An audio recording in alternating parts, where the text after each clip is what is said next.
최용신 배움터 채널입니다. 이번 시간에 할 것은 우리가 앞 시간에서 했던 매개변수 방정식 또는 매개변수 곡선에 대해서 했는데 그것에 대한 실례를 좀 더 해야 될 것 같아요.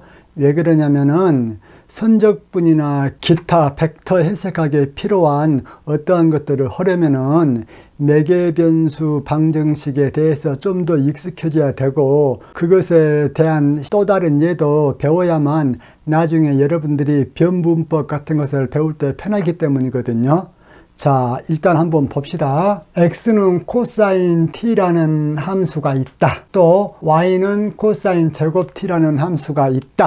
이때 x도 t의 함수고 y도 t의 함수이기 때문에 x와 y를 서로 맺어주려면은 매개변수 t를 소거를 해야 되어지죠. 코사인 t가 x이기 때문에 코사인 t를 여기에다 대입을 하게 되어지면은 y는 x의 제곱 이렇게 되어지죠. 이렇게 되어진 수식을 그림을 그리면 이렇게 되어지죠. 그런데 여기에서 더 올라가지 않고 또 여기에서 더 올라가지 않고 딱 멈춰져 있지요. 그것은 무슨 효과인가 그걸 보도록 합시다. x가 코사인 t이기 때문에 x 범위는 마이너스 1부터 플러스 1 그 사이죠. x가 이 범위이기 때문에 y는 x의 제곱이므로 y는 0보다는 크거나 같고 1보다는 적거나 같지요. 그래서 범위가 이렇게 딱 한정이 되어진 거예요. 그러면은 시간 t가 0일 때, 2분의 파이일 때, 파이일 때 그렇게 점점 지나갈 때에 입자가 어떤 운동을 한가 봅시다. 지금 x, y 점의 좌표를 질량 m인 입자의 위치라고 가정을 합시다. 그러면은 t는 이코르 0라면은 x는 1, y도 1 그렇게 되어지죠. 고로 빨간 글자가 t를 가리켜요. t는 이코르 0일 때는 x도 1, y도 1 그렇습니다. 여기에다가도 1 이렇게 적어주면 더 좋겠네요. 그러면은 t가 2분의 파이가 되어지면은 x는 0, y도 0 그렇게 되어지죠. 고로 t가 2분의 파이일 적에는 2점이 되어지겠다. 입자의 위치가. 그 다음에 t가 파이일 적에는 x는 마이너스 1, y는 1 그렇게 되어지죠. 고로 t가 파이일 적에는 이쪽에가 있겠다. 그래서 질량 m인 입자가 이 포뮬선을 따라서 이렇게까지 왔죠. t가 0부터 파이까지 변함에 따라서. 그 다음에 t가 파이보다 좀 더 지나서 2분의 3파이가 되어졌다고 합시다. 그러면은 x는 0, y도 0가 되어지기 때문에 입자가 이제 이쪽에서 이렇게 오겠죠. t가 2파이가 되면은 다시 x는 1, y도 1이기 때문에 입자가 여기서 이렇게 오게 되어지겠죠. 즉 입자는 여기서 이렇게 갔다가 또 이렇게 왔다. 이것을 계속 반복을 하겠죠. 얘가 한번 갔다가 오는데 걸리는 시간이 축이잖아요. 축이 t는 얼마입니까? 지금 우리가 그림상으로 보면은 2파이요. 이번에는 또 실례로 x는 t의 제곱으로 되어져 있고 y는 t의 4제곱으로 되어져 있는 이러한 매개변수 방정식이 있다. 이럴 적에 x와 y가 어떤 관계가 있는가는 매개변수를 속으면 된다. 고로 t제곱을 여기에다가 대입을 해주면은 y는 x의 제곱 그렇게 되어지죠. 그러면 여러분들 한번 보세요. 여기서도 y는 x의 제곱이고 여기서도 y는 x의 제곱이야. 그렇기 때문에 둘 다 똑같은 포물선이죠. 그런데 여기서 중요해.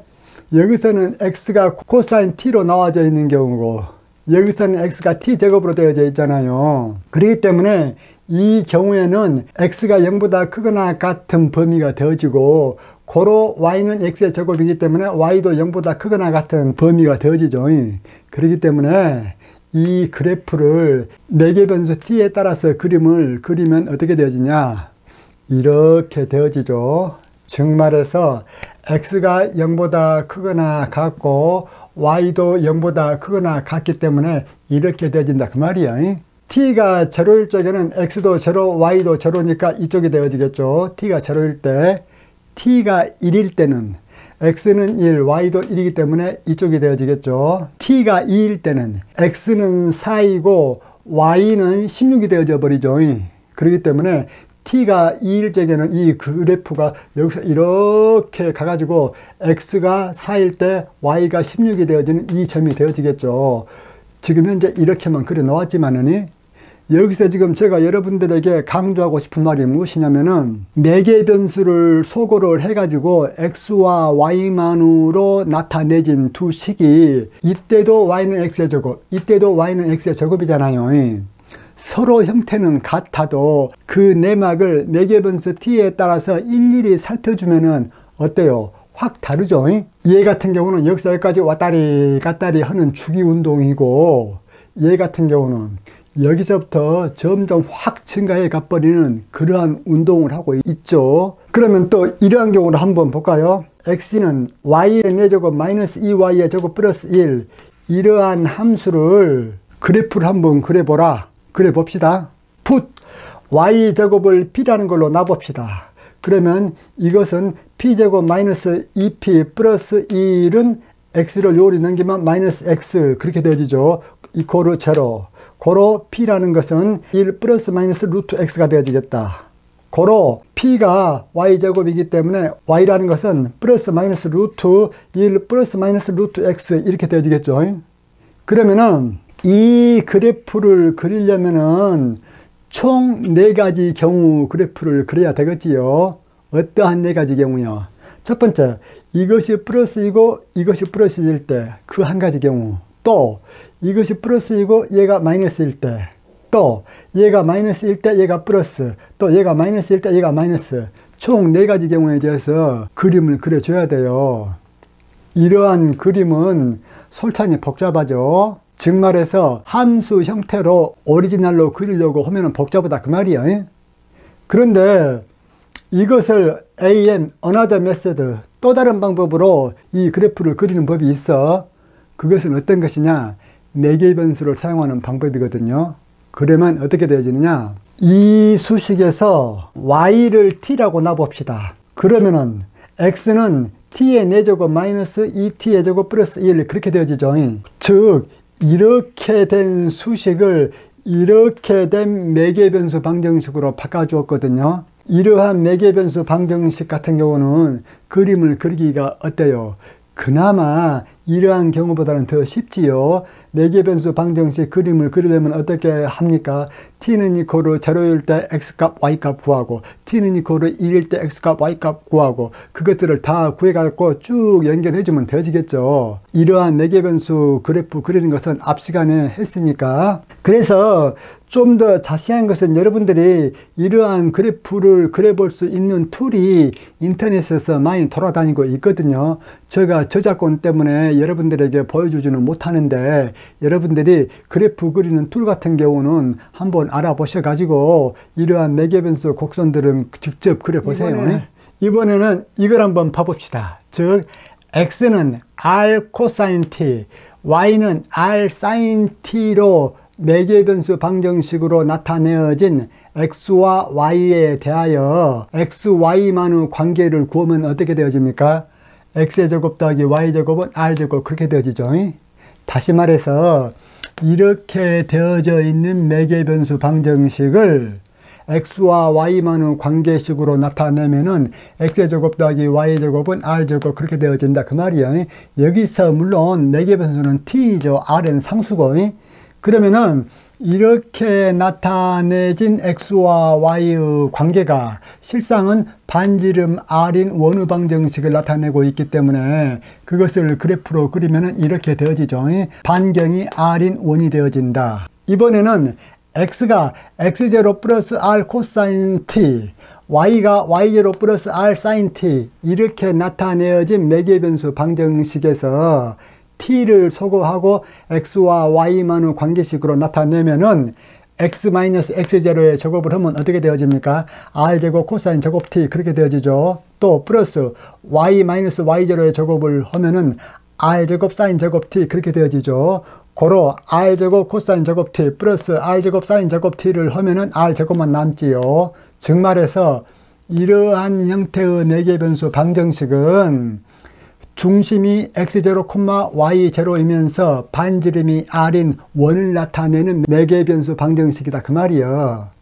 여기서 제가 여러분들에게 철저히 강조하고 싶은 거 여기에다 그대로 적어 놓았거든요.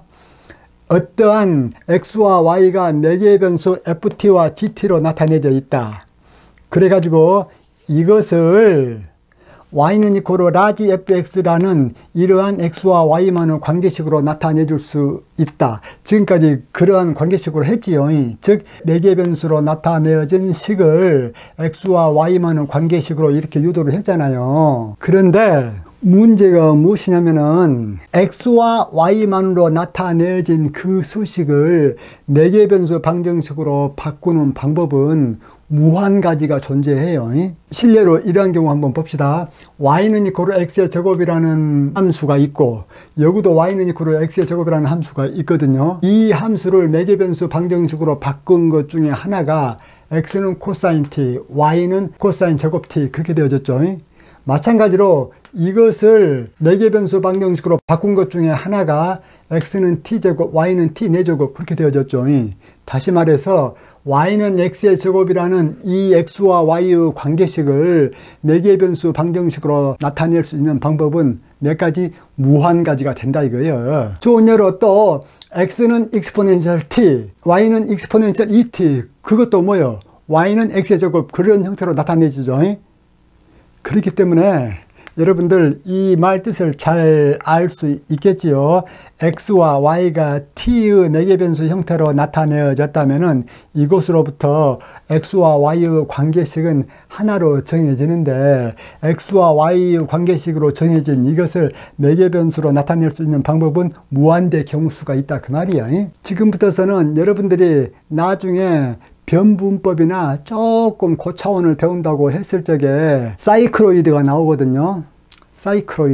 사이클로이드란 말 들어봤는가는 모르겠는데 못 들어봤다면 지금 들어보세요. 사이클로이드가 무엇이 사이클로이드냐면은 여기에 좌표축 x와 y가 있죠. 이 상태에서 지금 이러한 원이 있습니다.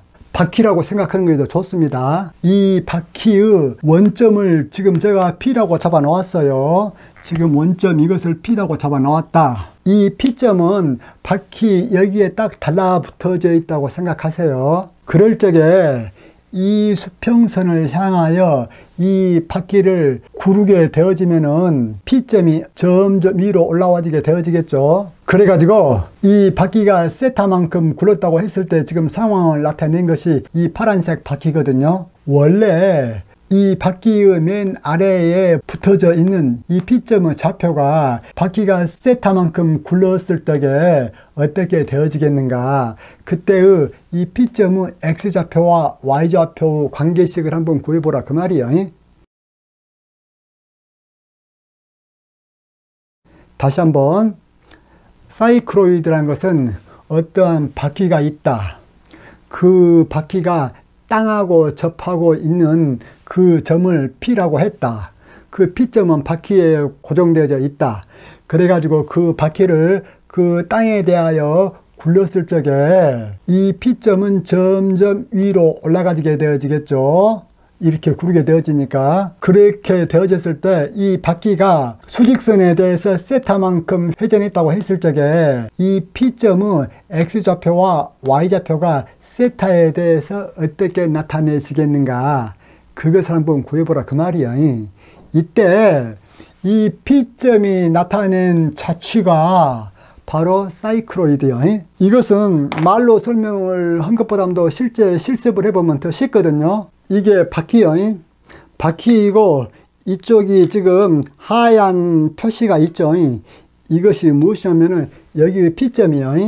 그래가지고 이렇게 있는 상태입니다. 이 하얀 표시가 있는 곳이 이거 P점이야. 이것을 이 지표면에 대해서 구르면은 P점이 점점 이렇게 올라가게 되지죠. 즉 말해서 맨 처음에는 이 P점이 원점에 딱 있어요. 그런데 얘가 이렇게 굴러감에 따라서 이 P점 위치가 점점 위로 올라가잖아요.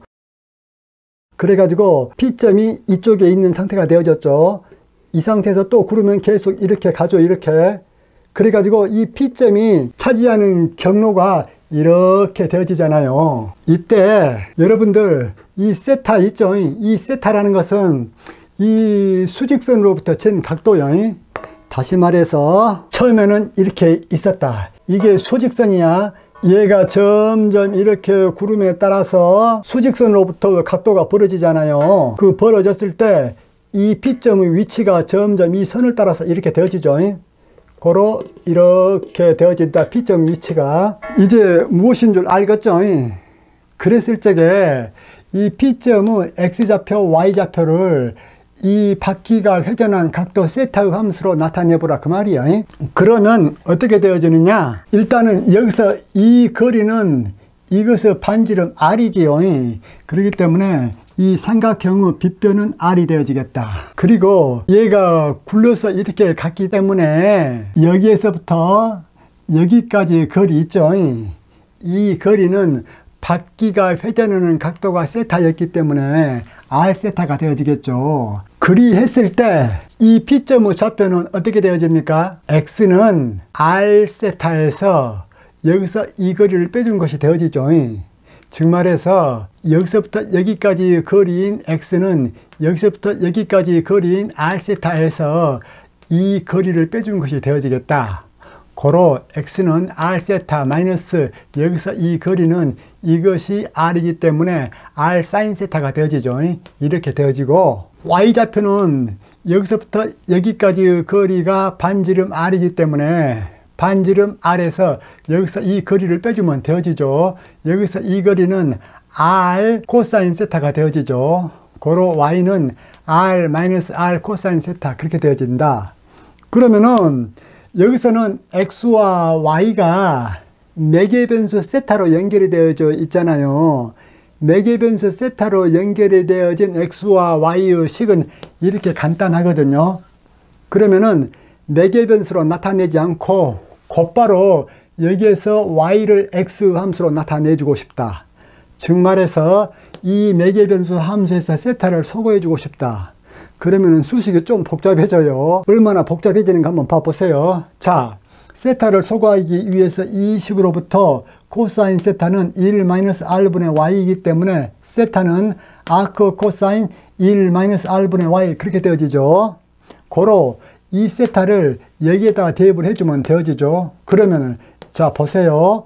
X는 R 해놓고 세타가 이것을 그대로 대입하죠. 아크 코사인 1-R분의 Y 그 다음에 마이너스 R 여기 R이 빠졌네. 마이너스 R 그 다음에 사인 해놓고 세타가 뭐예요?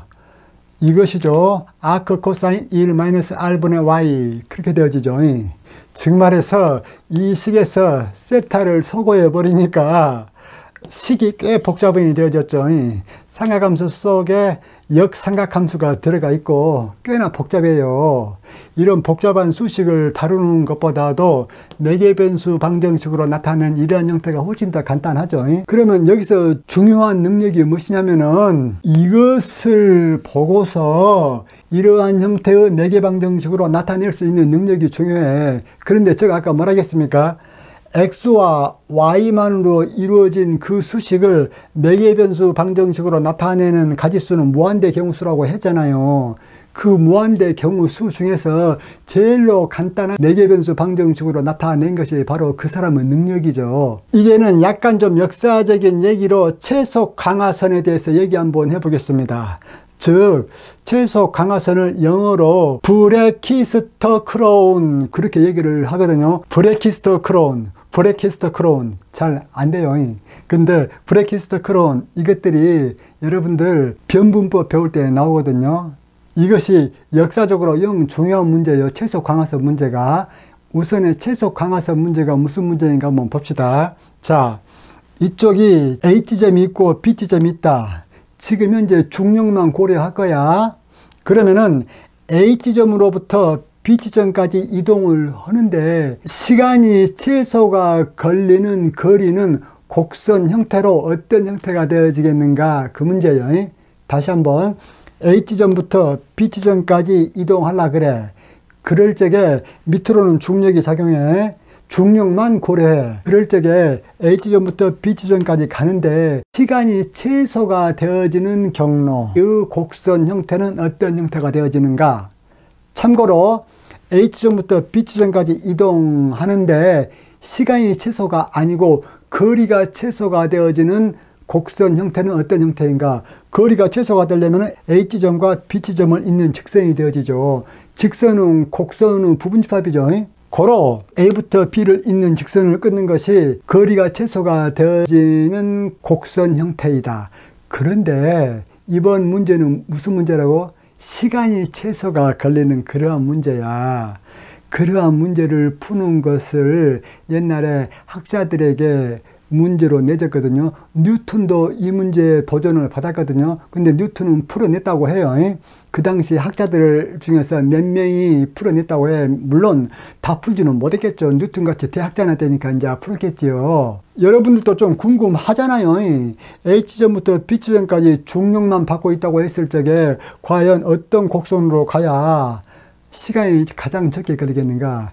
그것에 대한 답만 얘기를 하고 왜 그러는가 라는 것은 나중에 변분법 배울 때 자세히 할 거야. 그 답은 무엇이냐면은, 자, 그래프를 그릴 때 아래쪽을 플러스 Y축으로 잡고 이쪽을 플러스 X축으로 잡았을 적에 이때 사이클로이드 곡선 있죠. 이것이 바로 시간이 최소가 걸리는 경로 형태거든요. 즉 말해서 이쪽 있죠.